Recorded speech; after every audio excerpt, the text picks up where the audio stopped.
Counselor to President Kellyanne Conway. Kellyanne, thanks for being here today. You know, it's interesting. The president just then suggested that, you know, there might be more behind this and this sudden caravan right before the midterms.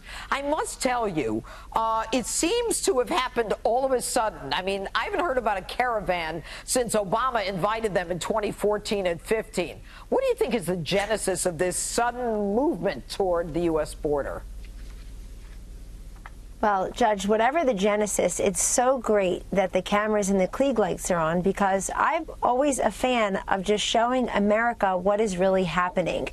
Not just what is being curated through some of the reports and cherry-picked through some of the reports, but just shine a light, bring the cameras. And now people can see what it really means. Before, they saw what they called the kids in cages, which of course turned out many of them to be President Obama's kids in cages. But let them see what's actually happening, and let them juxtapose that with a president who is saying, in light of the modernized revolutionary trade deal, the USMCA, Mexican-Canadian-American trade deal, that we have better relationships with Mexico now. They respect this president and commander-in-chief, and they are helping now. Yeah, Kellyanne, if they respect this president and commander-in-chief, and I believe you and I believe the president, I should be comfortable believing that Mexico is going to stop them before they come through the United States. Well, they ought to do that, because I'll tell you, if you look statistically, Janine, and I want everyone to know that until very recently, the predominant trafficker, predominant person coming over the border was a single male, one male person coming in from Mexico. Now, 45% or so are family units are coming in, unaccompanied minors or people who say they're a family coming in from Central America. This is a problem because we are encouraging people to smuggle children over and pretend they are a family unit. There's no way for folks to know instantly at the border. And by the way, and I talked to a number of cabinet secretaries and other senior officials this week, don't forget, our brave men and women at the border are doing the best that they can. And they risk their lives every single day to be there and ask legitimate questions. If you want to come through one of the 26 ports of entry, if you want to stand in line and immigrate into the world's most generous country to immigrants, you can do that. We're talking about the sexual assaults are up now. The child smuggling is up. The drug smuggling is up. All of this because we don't have, we're a sovereign nation without physical borders, and this president ran Kellyanne, and won on exactly that issue. I want to talk about the statistics as it relates to the heroin crossing the border, how our southern borders are used by the cartel as a point of entry, that poison that is killing hundreds of thousands of Americans, 1,000 a week minimum. That's right. There's no doubt.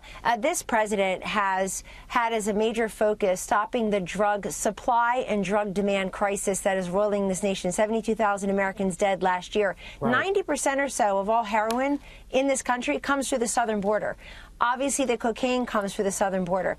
And now, increasingly, the fentanyl that is manufactured in the labs in China, we are told, is also coming through the southern border because everybody knows it's an easy way to get in. And so this is very problematic because this president, and many people don't focus on this, he's constantly talking about the poison coming over the southern border, that it's coming to your community. And this opioid and drug crisis is no longer somebody else's kid, somebody else's coworker, somebody else's community. Oh, it's real It's touching every nook and cranny in this country. Well, there's no question about that. I want to move to something that's in the news right now, and that is the Khashoggi. The president seems to have indicated that he believes that the explanation from Khashoggi's death given by the Saudis, but there seems to be evidence of his being tortured and chokehold, that it wasn't just a fight, it was a planned execution with bone saws, etc. I have no information to verify any of that. I'm going to stand by the comments that the Secretary of State, Mike Pompeo, the President, have made, that these investigations are ongoing. The President has made clear that there seems no other explanation other than that the gentleman is dead. And I can't get ahead of the completion of any other investigation. It's very disappointing to see a major network run a completely false report that our own Secretary of State, Mike Pompeo, and our President said was completely false and fantastical, that somehow the Secretary of State heard an audio tape and or read a transcript from said audio tape. They went with a false report, and it's that kind of reporting that really hurts investigations and the conclusion of information. But I'm not going to get ahead of that. Okay, all right, and it's that kind of false reporting that Americans believe is going on, which is why they elected the outsider president.